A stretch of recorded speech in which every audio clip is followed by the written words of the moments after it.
Welcome, добро пожаловать. We're here to continue diving deep into Elden Ring lore, even though I finished the game. And in this part of vaatividya's explanation, there's Elden Ring Demigods. And he explained all of them. Oh, what do you mean she has a god inside of her? She turns into a giant flower after defeating her. I know, I spent 6 hours on it. The demigods are each and all the direct offspring of Queen Marika. Godwyn, Morgott, Mohg, Radahn, Rykard, Ranni, Miquella, Never met Rykard. Malenia, Blade of Miquella, Malenia, Blade of Miquella, Malenia, Blade of Miquella, and Malenia. Not again, all of these demigods had fallen from grace by the time the shattering occurred. But in this video, I want to mostly talk about the origins of these characters, who these demigods were before the fall. Before the fall. These demigods fell a long way indeed. I heard in some parts from dialogues of game. This unsightly mess, Godwyn the Golden was quite the heroic figure. He was born of the promising union between Lord Godfrey and Queen Marika, and he achieved great renown for his bravery in one of their wars at least. A lot of everything that's gold was humble. This war began when Grandsax, a great ancient dragon, rained calamity down upon Leyndell, marking the only time in historical record that Leyndell's walls had fallen. It's not clear why Grandsax first attacked, but for is it Grandsax its capital? Lightning, the Knights of the Erdtree weathered his assault, and Grandsax was defeated. However, this was only the beginning, and a bitter war against the ancient dragons was to follow. During this war, the Erdtree Sentinels had an epiphany that the only way to truly protect the Erdtree was to become dragons themselves, and so I never took power of dragon. Their foes, the grotesque sentinels, served the Erdtree, but fought with the claws of the enemy instead. Draconic Tree Sentinel. The ancient dragons were routed once again. In a graveyard of swords by the Stormcaller Church, the end of the war is commemorated. Here, we learn that during battle, Godwyn the Golden defeated Fortisax, called the mightiest dragon of them all. However, he did not kill Fortisax. Instead, he befriended him. And it was in this act that the powers of the ancient dragons truly became a part of Leyndell. After all, only those loved by dragons can survive the ordeal of cladding their bodies in lightning. So, from an unlikely friendship, an ancient dragon cult was born in the capital city, and the Knights of Leyndell learned to worship the dragons and wield their lightning. Lanciax, sister of Fortisax, even took human form to better commune with the knights. It was officially decided that the worship of the ancient dragons did not conflict with belief in the Erdtree, and it was all thanks to Godwyn. So that's why he's using draconic head in his fight. Of the golden lineage. But now let's talk about Morgott and Mohg, the Omen twins, who were also born of Godfrey and Marika's golden lineage. First, what is an omen? Well, to put it simply, an omen is an accursed child, seen as impure, as they are born with horns on the body and face.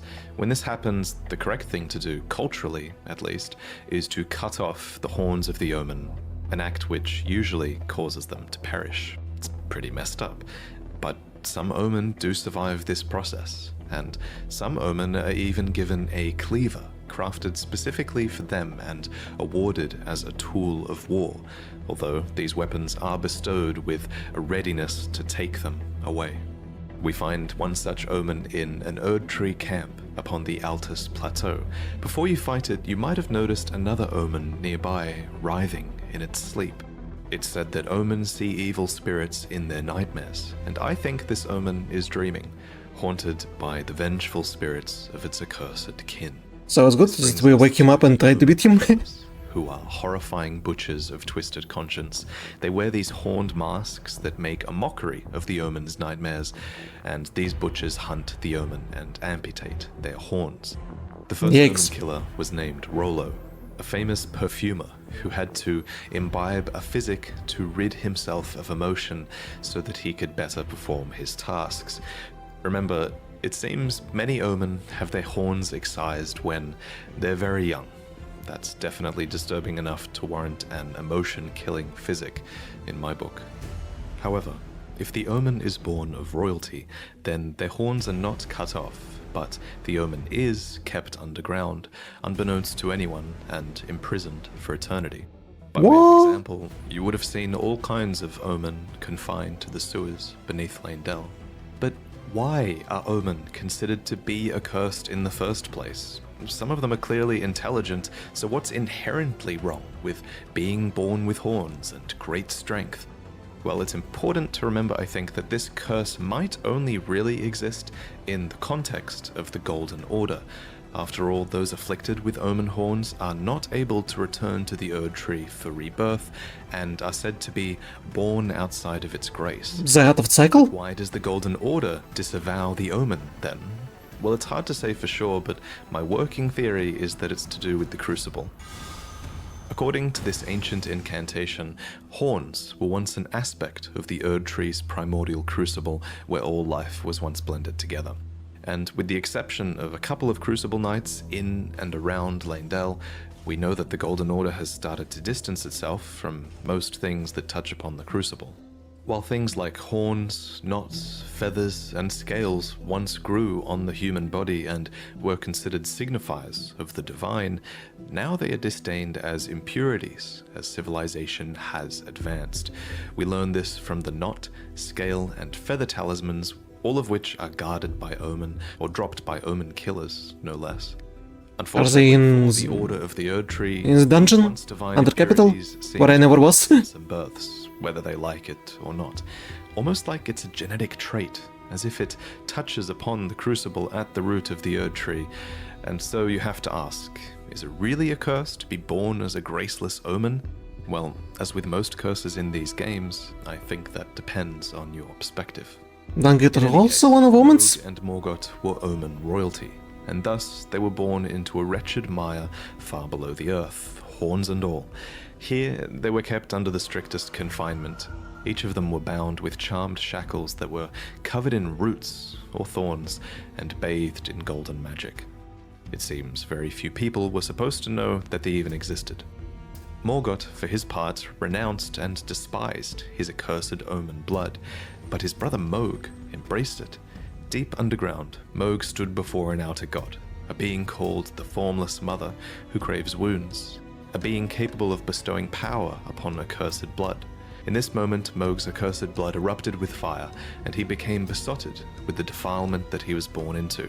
Here, deep below the earth, he would go on to build a dynasty of blood in reverence of a mother, something it seems he never truly had. As for Morgoth, he was born into the Why he was guarding Cocoon of Miquella? brother, but despite not being blessed with grace, he loved the Erd Tree all the same, and even took it upon himself to crawl out of the sewers and become the Erd Tree's protector when the Erd Tree needed him most.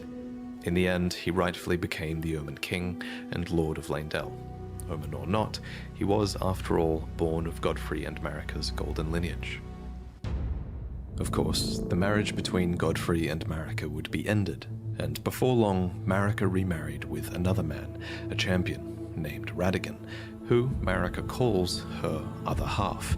He became the second Elden Lord and the king consort, but he also brought with him 3 children from a previous marriage that he had had with a Carian queen named Renala.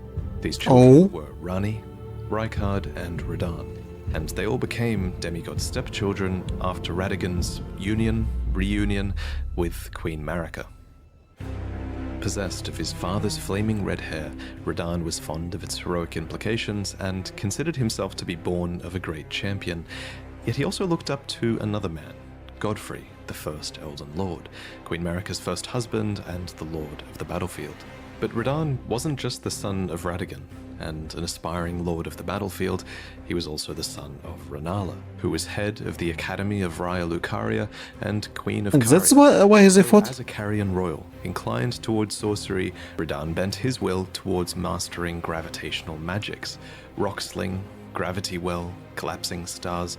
These techniques were taught to him in Celia, the town of sorcery, all so he would never have to abandon his beloved but scrawny steed. That said, before long, his powers would be put towards a more cosmic purpose than simply allowing him. Why he was holding stars and not letting Radahn was taught Arnie's gravitation destiny move? by an alabaster lord, a member of a race of ancients with skin of stone who was said to have risen to life when a meteor struck long ago. And when his lessons were complete, Radahn uttered these chilling words.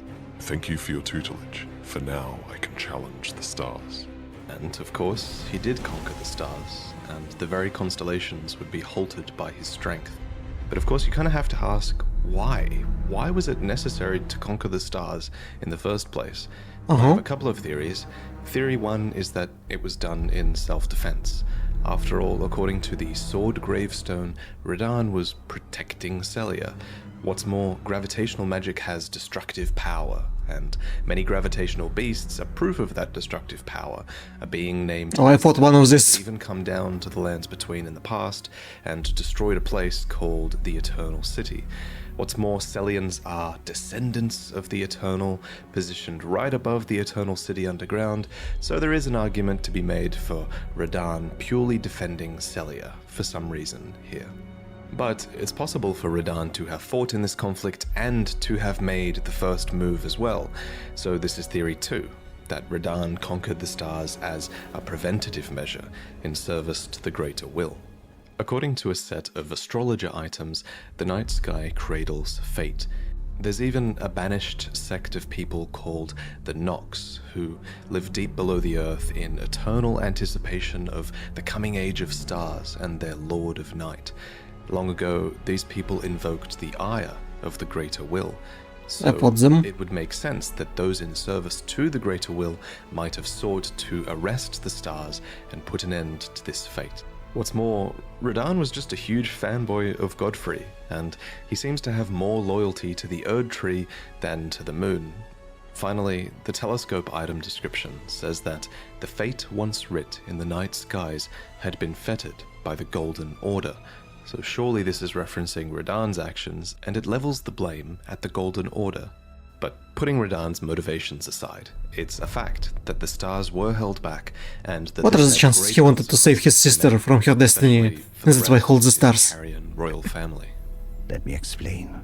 The fate of the Carian royal family is guided by the stars, as is the fate of Lady Rani, first heir in the Carian royal line. But General Radahn is the conqueror of the stars, who stood up to the swirling constellations, halting their movement in a smashing victory. And so, if General Radahn were defeated, the stars would once again resume their movement, as would Lady Rani's destiny. Lunar Princess Rani was the daughter of Radagon and Renala, and sister to Radahn. Interestingly, if you look at her true body atop the Divine Tower, it looks like she might have also inherited the red hair of Radagon. Cool detail.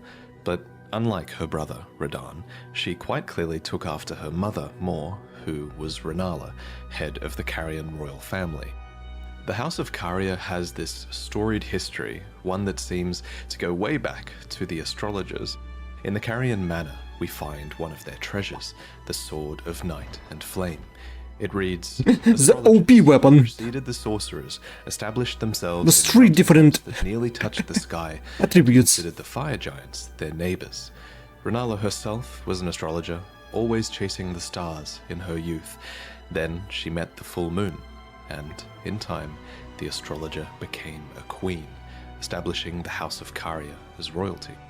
Caria appears to have a matriarchal hierarchy, with multiple princesses and Carian knights that serve as their retainers. Now, however, there is only one princess, Rani, daughter of Renala. And at the time of her birth, she would have been set to inherit quite a lot of power indeed, for the Carian royal family was at its height, and her mother was not only queen, she was also head of the Academy of Raya Lucaria, having bewitched them with the enchanting power of the full moon. Leading the young Rani by the hand, Renala guided her daughter to a meeting with a moon of her own. What Rani beheld was cold, dark, and veiled in occult mystery. A dark moon, a sort of twin to Renala's own full moon. You can even see both of these hanging in the sky if you stargaze There are always 2 moons? the heights of the Moonlight Plateau. Another who guided Rani was a character called the Snowy Crone, who the young Rani encountered Who? deep in the woods. When you look at Rani, it's actually the likeness of this snow witch that you're seeing, as the doll that now houses Rani's soul was modelled after her, probably as a sign of respect. Clearly Rani looked up to this mysterious woman. She became Rani's secret mentor, and she even knew about the Dark Moon, teaching the young Rani to fear it as she imparted her cold sorceries. So, what do these moons represent? That's just a theory, but I think the moons kind of act as guides. The lost black moon of Noxtella, for example, was the guide of countless stars. What's more, Rani and Renala were heavily influenced by their moons. Renala's moon bewitched the academy that she became the head of, and Rani's dark moon, for its part, also imparts wisdom and leads a voyage in the Age of Stars ending. They could even be out That of cutscene I did not and see. yet, for all of this guidance, Caria and Leonia as a whole have experienced steep decline. Radagon betrayed the House of the Moon. Radahn locked the stars out of motion. The Academy town is flooded to the north. Caria has been ruined in the west, and the stars and moon have gone their separate ways. Nevertheless, Rani, last princess of Caria, remains, carefully setting new plans into motion.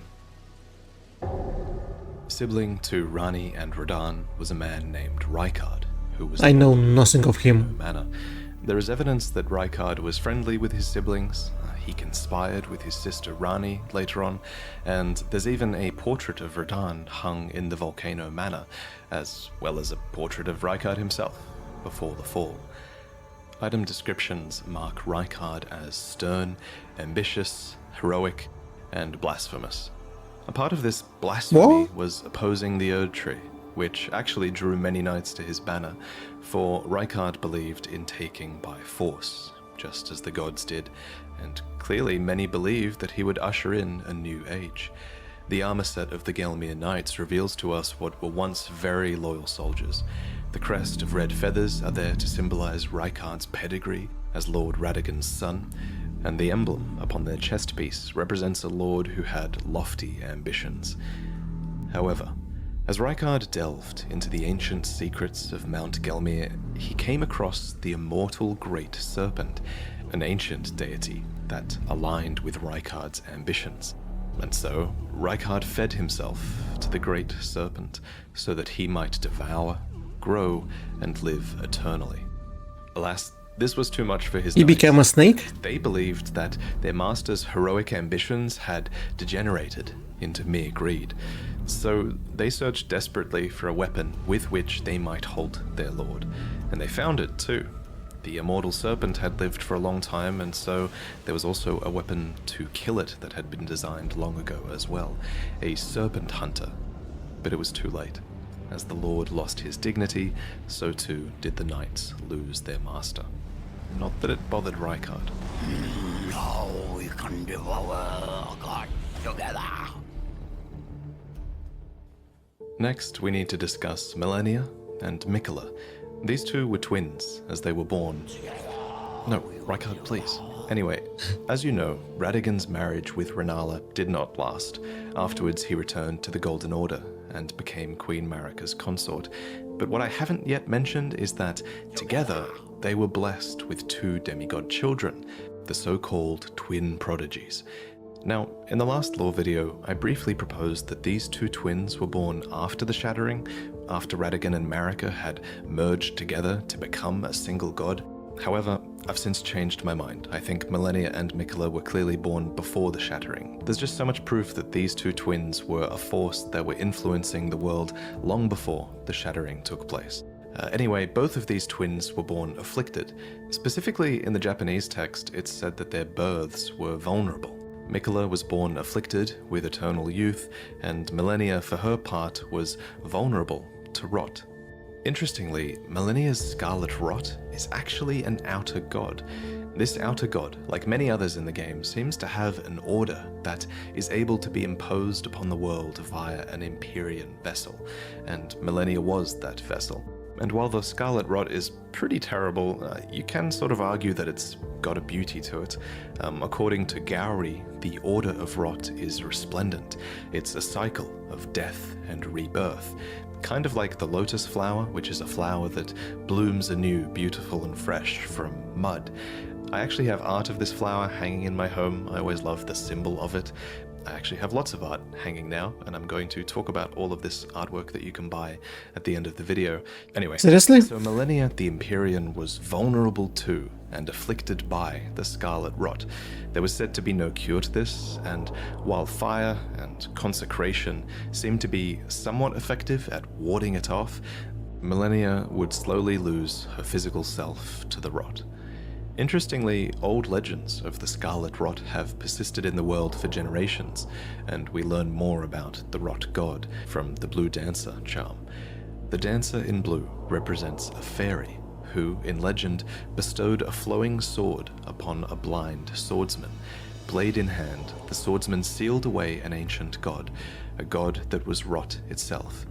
Specifically, this god was long ago sealed away in the stagnant water that is downstream of the Ainsel River underground.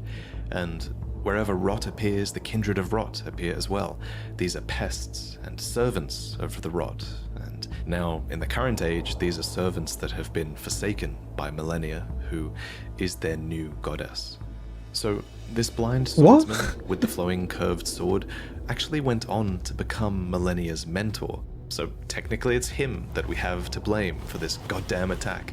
The prosthesis wearer heirloom tells us more. A talisman engraved with a scene from a heroic tale. Though born into the accursed rot, when the young girl encountered her mentor and his flowing blade, she gained wings of unparalleled strength. Millennia's ridiculous attack is called the Waterfowl Dance, and how many times we died? Flowing waters would counter the effects of rot. For just as still waters turn foul, stagnation turns to decay. Thus, warriors must remain ever drifting. And indeed, Millennia does resist the call of the rot. There's a lot of evidence that she's not really a willing vessel, but through sheer will and sense of self, she resists the rot. And only when she is truly pressed in battle will she abandon this will and bloom into the goddess within. Millennia's first bloom was during her fight against Radahn, and releasing her Scarlet Rot was a last-ditch effort that would forever taint the land of Caelid and cripple Radahn. So, whatever she was fighting for in this fight against Radahn, somehow it was worth this terrible act. In general terms, Are you so sure about it? that Millennia was fighting for her brother. Apart from the times where she relapses into being the goddess of rot, she is known as the Blade of Miquella. She actually goes to great lengths to tell you this. I don't know if you heard. Despite being the toughest boss in From Software history, she's actually fighting for his right to godhood, not her own. In Millennia's own words, her brother Miquella possesses the wisdom, the allure of a god. He is the most fearsome Empyrean of all. For his part, Miquella did a lot to earn his sister's dedication. So how he was walking around Shadow Realm and abandoning all of that he was? Gold. And it's not just his sister that loved Miquella, many people did. The Bewitching Branch is an item that you can use to turn enemies into temporary allies, and it reads, "Indeed, he has learned very well how to compel such affection." For his father Radagon, Miquella fashioned and gifted to him a fundamentalist incantation called Triple Rings of Light. Radagon then returns the favor, gifting back an incantation called Radagon's Rings of Light. These interactions show some of Miquella's positive connections with his father and also Golden Order fundamentalism. And yet, the young Miquella abandoned fundamentalism, for it could do nothing to treat Millennia's accursed rot. This was the beginning of unalloyed gold. So, what is unalloyed gold? Well, an alloy is a composition of metals, so unalloyed gold is pure gold, essentially, with no... Couldn't you just call it pure gold? This gold apparently can ward away the meddling of outer gods. and so Mikola bent a lot of his efforts towards creating an unalloyed gold needle. Specifically, this needle was crafted for his sister. You need to put it inside of a heart. The rot god, and forestall the effects of the incurable rotting sickness. We see the bond between the siblings as well when we visit Mikola's Halig tree. We see a statue of a one-armed woman embracing a child, Mikola. In this place, we see the biggest example of Mikola's benevolence, the Halig tree, and the society that was built into the brace that supports it. This was a promised land, seen as a salvation to many who were shunned or persecuted, provided that they can actually find the path here, of course. And like many other Empyreans, Mikola seems to have had the will within them to create a new order, and his is an order that's somewhat modelled on the ones that came before it. The biggest thing is that the Halig tree is clearly inspired by the Erd tree. But the difference is that Mikola's Halig tree is said to be accepting of all, even those the Erd tree shuns. Mikola himself was once embedded inside of the Halig tree, and he watered it with his very own blood since it was a mere sapling. Tragically, however, he was ripped out of this womb during the shattering, and his Halig tree ultimately failed to grow into an Erd tree, becoming a misshapen husk instead. Oh. That's the story for another day. There's also a ton of cut content to do with Mikola, and he's one of the most mysterious demigods, who I'm sure we'll learn about Which more later. probably became DLC later. There's one more thing that I want to mention before I go. It's kind of one theory I had during the making of this video. So, Mikola and Millennia each have their own butterflies. Millennia's is the Aeonian butterfly, which inhabit the swamp of Aeonia and are rumored to come from the wings of the rot goddess herself. And I think it's fair to say that Mikola's butterfly is the nascent butterfly, which appears as if it's just emerged from its cocoon for its entire life. This is a reference to Mikola's eternal youth and his cocoon in the Halig tree. But there is, of course, a third butterfly, right? There's the smouldering butterfly. It's said to be an eternally burning butterfly that serves as kindling. Now bear with me, but it's my theory that this butterfly is a reference to Melina, who the Blade of Calling calls the kindling maiden and the one who walks alongside flame. This might suggest that Melina is a sibling to Millennia and Mikola. Again, that's just a theory, but what I really want to talk about here is that, at the very least, Melina is almost certainly the daughter of Marika. We learned this a long time ago from looking at her name in the game's files, and we can further infer it from her dialogue, as she has a few lines that refer to mothers and one that says that she was born inside the Erd tree. So, her being the daughter of Marika is also just a theory, but this one is much more concrete than the butterfly one. Although the reason I like the butterfly theory is that it gives us a hint as to who Melina's parents might have been. Her parents would have been Radagon and Marika, which is to say, Marika herself alone, I guess, because Radagon is Marika. Honestly, Melina as a character has only become more mysterious since the game was released, and I'm really only scratching the surface with this theory. But speaking of times before Elden Ring was released, back then, a long time ago, I commissioned this piece from a renowned artist named Marco, and now I'm so excited to reveal it for the first time. This storybook scene is heavily inspired by the early looks we had at Elden Ring, with a red-haired protagonist, spirit companions, a mount that looks like Yakul and a bit like Torrent, and a few other hidden details in the piece. This piece, and all of my other prints, are now available over at Spring, where you can actually buy them fully framed and ready to hang. They actually ship with a beautiful frame. The frame itself is a nice black satin finish, and you can even opt for a white border around the print, which I think looks really classy in certain cases. I think these posters are a cool way to support the channel and artists, and for you to actually get something in return that will make your room look better. So check out my prints if you're interested, but this is the end, and thank you for watching. I'll see you next time. Give it a like, watch the original video if you still didn't. We get much more content about Demigods, about Radahn, about Millennium, about Mog, about Omen Twins, so now I know that not everyone will come under the Erd tree. I should have picked it up while playing the game, but now it's far more obvious. We'll continue to explore the Elden Ring lore in the next parts. Thank you for watching this video, and share this video with everyone you think was sharing. Do it jump platforms from YouTube to Twitch to Troll to Blue Sky to Twitter to whatsoever. Thank you for watching, and I'll see you in the next videos and streams. Bye.